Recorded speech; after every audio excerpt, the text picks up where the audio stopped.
मित्रों, अब तक आपने आत्मा की मृत्यु के बाद की अद्भुत यात्रा सुनी। पहले दिन के दुख, दूसरे दिन की असहायता, तीसरे दिन सूक्ष्म शरीर का निर्माण और 14वें दिन का गहरा पश्चाताप।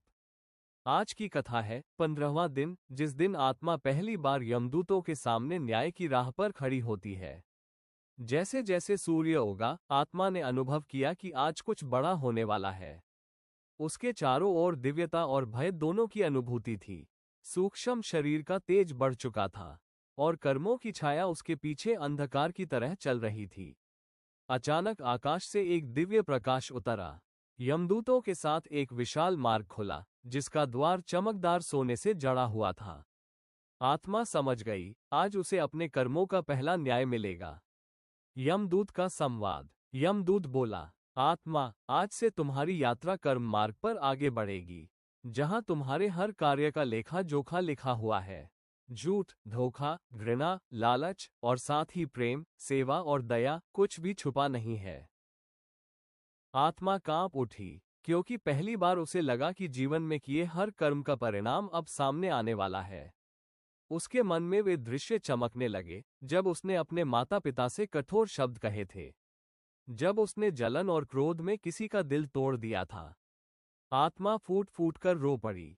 काश मैंने जीवन में प्रेम चुना होता, न कि घृणा। काश मैंने दान किया होता, न कि धन का अहंकार पाला होता। अचानक उसके सामने एक विशाल दर्पण प्रकट हुआ, जिसमें उसके जीवन का हर दृश्य चलने लगा। उसका हर पाप एक भारी पत्थर जैसा महसूस हो रहा था और हर पुण्य एक हल्की चमक जैसा।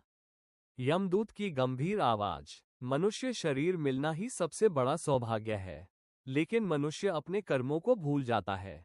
वो समझता है कि समय बहुत है, पर मृत्यु के बाद उसे एहसास होता है कि समय कभी इंतजार नहीं करता।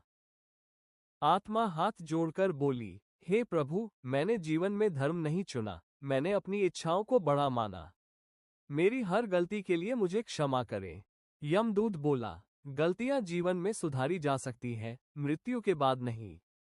इसलिए जीवित मनुष्य को चाहिए कि वो धर्म, दया और प्रेम से जीवन जिए।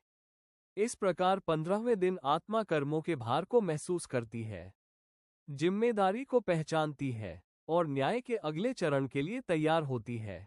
कल की कथा में जानेंगे 16वें दिन आत्मा किस मार्ग पर भेजी जाती है।